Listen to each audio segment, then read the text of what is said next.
سر آپ کا جو پہلا کیس تھا، کیا آپ کو اس کے بارے میں کچھ یاد ہے؟ ہاں، پہلا کیس مجھے یاد ہے کہ سی رحمان تھے میرے استاد، یہی آفس تھا، یہیں ہم بیٹھے ہوئے تھے، تو میرے علاقے کا تنبولی کا ایک تھا آدمی راجہ سرفراز، جموں کشمیر کا رہنے والا تھا۔ یہ بات ہے 75 کی بات ہے۔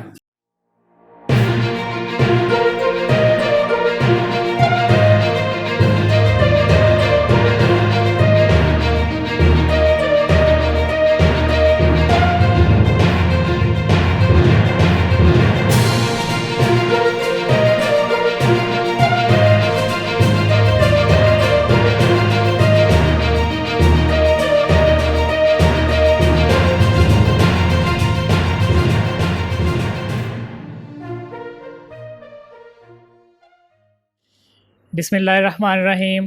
السلام علیکم ناظرین، میں ہوں ابرار احمد ایڈوکیٹ اور آپ دیکھ رہے ہیں میرا یوٹیوب چینل پاکستان لا ٹی وی۔ ناظرین، اس وقت ہم موجود ہیں اسحاق اولک صاحب کے دفتر میں، جو کہ عرصہ 50 سال سے اس فیلڈ میں اپنی خدمات سر انجام دے رہے ہیں۔ تو آج کی اس ویڈیو میں ہم ان سے ان کی حالات زندگی کے بارے میں معلومات حاصل کریں گے۔ جی السلام علیکم سر۔ وعلیکم السلام۔ سر، آپ ایک نامور اور کامیاب ماشاءاللہ سے وکیل ہیں، الحمدللہ۔ اور ایک عرصہ آپ نے اس فیلڈ میں گزارا ہے۔ ہمارے ناظرین یہ جاننا چاہیں گے آپ نے زندگی کیسے گزاری، کیسے کہاں سے گزر کے آپ اس مقام پہ پہنچے ہیں۔ ہمیں سب سے پہلے اپنا تھوڑا سا تعلیمی بیک گراؤنڈ کے بارے میں بتائیے گا۔ میرا تعلق دیہاتی کلچر سے ہے، اور میرا گاؤں جو ہے تھانہ وانڈو میں فال کرتا ہے۔ تو اس گاؤں کے میرے دادا نمبردار تھے، جو ذمہ دارہ کرتے تھے۔ وہ بڑے زیرک اور پنچایتی تھے۔ دور و دراز سے لوگ ان کے پاس اپنے پرابلم لے کے آتے تھے، وہ پنچایت کرتے تھے اور لوگوں کے فیصلے کرتے تھے۔ جب وہ فیصلے کرتے تھے، میں بھی چھوٹا تھا تو ان کے پاس بیٹھا کرتا تھا، ان کی باتیں سنا کرتا تھا۔ تو یہ میری گٹی میں ہے، یہ جو وکالت کا پیشہ ہے یا انصاف کا جو ہے شعبہ، یہ میری گٹی میں چھایا ہوا ہے۔ اس کے بعد میں نے پرائمری کی تعلیم جو ہے میرے گاؤں کے ساتھ ہی ایک نندپور گاؤں ہے، وہاں کے پرائمری اسکول سے پرائمری تعلیم مکمل کی۔ پھر میں نے میٹرک اسلامیہ ہائی اسکول امن آباد سے کیا۔ وہاں 2 ٹیچر صوفی نذر محمد سیال جو ہیڈ ماسٹر تھے، اور قاضی بشارت علی جو وہاں ایک اسکول ٹیچر تھے، میں ان سے بہت متاثر ہوں۔ قاضی بشارت علی نے اپنی زندگی میں ایک سوسائٹی بنائی، سوشل ویلفیئر سوسائٹی۔ میں اس وقت 8ویں کلاس میں پڑھتا تھا، تو اس عمر میں مجھے انہوں نے اس سوسائٹی کا جنرل سیکرٹری مقرر کیا۔ تو اس سوسائٹی نے سب سے پہلے 1964 میں ایک ہائی اسکول جو ہے اسلامیہ ہائی اسکول، محمدین اسلامی ہائی اسکول، محمدین ان کے دادا کا نام تھا، ان کے نام سے مچرالہ میں یہ اسکول قائم کیا۔ تو اس کے لیے ہم فنڈنگ کرتے تھے، پورے علاقے میں ذمہ داروں سے اجلاس لیتے تھے، جن ذمہ داروں کے پاس جاتے تھے، سالانہ جلسے، فیض حسن شاہ وغیرہ یہ لوگ آتے تھے اور لوگ فنڈنگ کرتے تھے۔ وہ پہلا اسکول ہم نے کھولا۔ دوسرا اسکول ہم نے ایک کرول ہے، وہ سلابی علاقہ تھا شاہدرہ کے قریب، وہاں میری ڈیوٹی لگی۔ میں وہاں کے اس وقت میں میٹرک میں پڑھتا تھا، وہ ہائی اسکول جا کے کھولا ہم نے۔ آج الحمدللہ وہ ایک کالج بنا ہوا ہے۔ تیسرا ہائی اسکول ہم نے تتلیالی ہائی اسکول کھولا، وہ بھی عین روڈ کے اوپر واقع ہے، شاید وہ بھی اب کالج بن چکا ہے۔ چوتھا ہائی اسکول ہم نے کوٹ لدہ میں کھولا، وہ بھی ایک بڑا اسکول ہے۔ 5واں ہائی اسکول ہم نے یہاں امن آباد موڑ پہ کھولا، وہ اسکول جو ہے وہ بند ہو چکا ہے۔ 5واں ہائی اسکول جو ہے وہ ہم نے تھانہ وانڈو کے علاقہ میں کھولا۔ تو اس طرح یہ اسکول کھلتے گئے، اور کچھ اس میں پرابلم بھی ہوتے تھے۔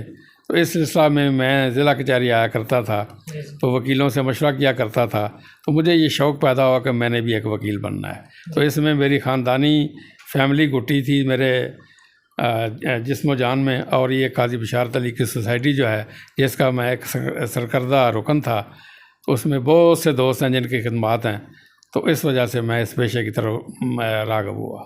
سر، آپ نے وکالت کی ڈگری کہاں سے حاصل کی؟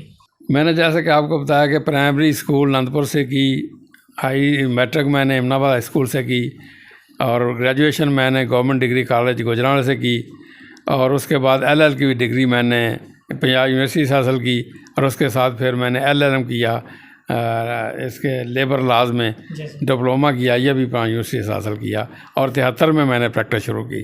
سر آپ نے وکالت کا آغاز کس شہر سے کیا، کس آفس سے کیا؟ میں نے سی اے رحمان میرے استاد تھے، بڑے ہی محسن تھے، بڑے ہی کامیاب تھے، وہ استادوں کے استاد کے استادوں کے استادوں کے استاد تھے، وہ میرے استاد تھے۔ میں نے ان سے سول میں بہت کام سیکھا، ریونیو میں بہت کام سیکھا۔ اس کے بعد میں 80 میں پی سی ایس کے ذریعے میں امتحان مقابلے کا پاس کر کے میں district attorney, deputy district attorney بھرتی ہوا 80 میں۔ میری پوسٹنگ جو ہے یہ ویاڑی میں ہوئی، ویاڑی سے میری ٹرانسفر اوکاڑا میں ہوئی، اوکاڑا سے میری ٹرانسفر سیالکوٹ ہو گئی۔ سیالکوٹ میں ایکٹنگ ڈسٹرکٹ اٹارنی رہا 3 سال تک، اور وہاں 3 سال کے بعد میری ٹرانسفر جو ہے وہ رحیم یار خاں میں ہو گئی، تو میں اتنی دور نہیں جانا چاہتا تھا، وہاں سے میں نے ریزائن کر دیا اور پھر میں نے پریکٹس شروع کر دی۔ سر آپ کے خیال میں آپ کے دور کی جو وکالت تھی اور آج کے دور کی جو وکالت ہے اس میں کیا فرق ہے؟ جو پرانے زمانے کی وکالت ہے وہاں شائستگی تھی، ایک نظم تھا، لوگ آتے تھے، سینئرز کے پاس آتے تھے، ان کی شاگردی اختیار کرتے تھے، ان کے پاس بیٹھتے تھے، ان سے سیکھتے تھے، کورس میں ان کے ساتھ جاتے تھے، اسٹڈی کرتے تھے، پڑھتے تھے، ہر کیس تیار کرتے تھے، اور اپنے استاد کا، اپنے سینئر وکلاء کا احترام کرتے تھے، اور سیکھتے تھے اور آگے دوسروں کو سکھاتے تھے، محنت کرتے تھے۔ لیکن آج کے دور میں یونیورسٹی سے آتے ہی سیدھے کسی کو استاد نہیں مانتے، کسی کے پاس نہیں جاتے، کسی کی شاگردی نہیں کرتے، ایک فارم لیا، اپرینٹسشپ فارم فل کیا، لائسنس آ گیا، پریکٹس شروع کر دی، اور اس کے بعد غول کے غول بنا دیے، عدالتوں میں جا کے روپ ڈوپ ڈا کے ریلیف لیا، نہ پڑھا نہ پڑھایا نہ محنت کی۔ اور شاید و ناظر ہی ایسے لوگ ہوں گے جو آج محنت کرتے ہیں یا اپنا کیس تیار کرتے ہیں۔ اس وقت کے وکیلوں کی فیکٹس پہ بھی عبور تھا، لا پہ بھی عبور تھا، آج کل کے وکیلوں کا نہ لا پہ عبور ہے نہ فیکٹس پہ عبور ہے۔ سر آپ کی سیاسی وابستگی جو ہے مسلم لیگ نون کے ساتھ ہے، تو بینگ اے وکیل کسی بھی سیاسی جماعت کے ساتھ وابستگی ہونا، آپ اس کو کیسا دیکھتے ہیں؟ یہ بھی ایک جدی طور پہ میرے دادا جو تھے گو ان پڑھ تھے، اور میرے دادا جی نے میں اپنے خاندان میں پہلا فرد تھا جس نے تعلیم حاصل کی، وہ ایک اچھے ذمہ دار تھے، تو وہ مسلم لیگ سے منسلک تھے، وہ بہت زیادہ متاثر تھے قائد اعظم رحمۃ اللہ علیہ سے، تو اپنے علاقے میں انہوں نے بہت کام کیا۔ تو بچپن میں جب یہ الیکشن ہوتے تھے، ایم ایل ایز ہوتے تھے، اس وقت ایم این اے نہیں ہوتے تھے، ایم ایل ایز ہوتے تھے، ممبر لیجسلیٹو اسمبلی، تو مجھے اپنے دادا جی کے ساتھ شیخ محمد حسین پٹاری کا الیکشن، یہاں فروز والے کے ہوتے تھے، ظفر اللہ ان کا الیکشن، یہ سارے الیکشن لڑنے کا موقع ملا، تو اس سے میں بھی راغب ہو گیا مسلم لیگ کی طرف۔ اور آج میں گو بائی برتھ مسلم لیگی تو ہوں، لیکن میں اپنی رائے کا اظہار کرتا ہوں، اختلافات کرتا ہوں، مسلم لیگ کی پالیسیوں سے اختلاف کرتا ہوں، لیکن میں نے کبھی مسلم لیگ کا کوئی عہدہ قبول نہیں کیا، بطور ورکر ہی آج تک کام کیا ہے۔ سر آپ کا جو پہلا کیس تھا، کیا آپ کو اس کے بارے میں کچھ یاد ہے؟ ہاں، پہلا کیس مجھے یاد ہے کہ سی اے رحمان تھے میرے استاد، یہی آفس تھا، یہیں ہم بیٹھے ہوئے تھے، تو میرے علاقے کا تنبولی کا ایک تھا آدمی راجہ سرفراز، جموں کشمیر کا رہنے والا تھا، یہ بات ہے 75 کی بات ہے۔ وہ میرے پاس آیا کہ یہ میں نے الاٹمنٹ کرانی ہے، مہاجرین کی الاٹمنٹ ہے جموں کشمیر کی، تو آپ یہ میرا کیس لیں۔ تو میں نے کہا جی میں تو ABC نہیں جانتا سول کی، تو میں یہ کیسے کروں؟ انہوں نے کہا جی طریقہ مجھے آتا ہے، لا مجھے آتا ہے، ریکارڈ میں دوں گا، آپ اپنا وکالت نامہ دے دیں صرف۔ تو میں بڑا شرمندہ ہوا کہ ایک آدمی جو ہے جو وکیل نہیں ہے وہ کہتا ہے مجھے لا آتا ہے، اور میں کہہ رہا ہوں کہ مجھے لا نہیں آتا۔ خیر میں نے وکالت نامہ دے کے ایڈیشنل کمشنر کے پاس وہ اس کی پٹیشن دائر کی، اپنے سینئر سے مدد لی، تو پھر میں نے پڑھنا شروع کیا۔ پھر میں نے اتنا پڑھا کہ میں سمجھتا تھا کہ میں کشمیری مہاجرین کے کیسوں میں استاد ہو گیا ہوں۔ سر آپ ماشاء اللہ سے عرصہ 50 سال سے اس فیلڈ میں خدمات سر انجام دے رہے ہیں، تو کوئی ایسا کیس جو یادگار رہا ہو؟ میں ہر فیلڈ میں نے کام کیا ہے، میں DHA کا ایڈوائزر رہا ہوں، کارپوریشن کا ایڈوائزر رہا ہوں، DC کنڈ کا ایڈوائزر رہا ہوں، بے شمار شعبوں میں نے کام کیا ہے، تو اس میں میرا ملٹیپل اس میں تجربہ ہے۔ بے شمار کیسز ایسے ہیں جو اپنی تاریخ آپ میں ان کی تفصیل اگر جاؤں گا تو یہ کئی دن لگ جائیں گے، تو اس لیے فی الفور میں کسی ایسے کیس کا حوالہ کیا دوں آپ کو۔ سر آج کے دور میں جو بھی نوجوان وکلاء آ رہے ہیں ان کی بار کی سیاست میں حد درجہ شمولیت، اس کے بارے میں آپ کیا کہتے ہیں، کیا دیکھتے ہیں؟ دیکھیں جی، جہاں تک سیاست کا تعلق ہے، اس پیشے سے بہتر اور کوئی شعبہ نہیں ہے جو سیاست میں حصہ لے۔ وکلاء ہی ہیں، قائد اعظم بھی ایک وکیل تھے، علامہ اقبال بھی بیرسٹر تھے، تو یہ پاکستان کا قیام ہی ایک وکیل نے، اس کے ذریعے بانی پاکستان قائد اعظم محمد علی جناح تھے۔ پوری دنیا میں وکیل ہی ہیں جو ہر شعبہ زندگی کو اچھی طرح ڈیل کر سکتے ہیں، جو قانون کو سمجھتے ہیں، انہی کو سیاست میں حصہ لینا چاہیے۔ لیکن بدقسمتی یہ ہے کہ اب ہم جب سیاست کرتے ہیں، اس میں ہماری اپنی ذاتی انفرادی رائے جو ہے اس کو ہم کل کر دیتے ہیں۔ تو وکیلوں کو ضرور حصہ لینا چاہیے، لیکن اپنی رائے کے ساتھ، اپنی ذات کے ساتھ، اور بھرپور حصہ لینا چاہیے، لیکن ایمانداری کے ساتھ۔ صرف گروپ بندی مالی منافعت کے لیے نہیں، گروپ بندی کے لیے نہیں، اپنے دھڑے کے لیے نہیں، بلکہ اس ملک کے لیے، اس قوم کے لیے، عوام الناس کے لیے سیاست میں حصہ ضرور لینا چاہیے، لیکن نیک نیتی اور دیانتداری کے ساتھ۔ سر آج کے دور میں وکلاء کو اپنا وقار بحال کرنے کے لیے کن کن اقدامات کی ضرورت ہے؟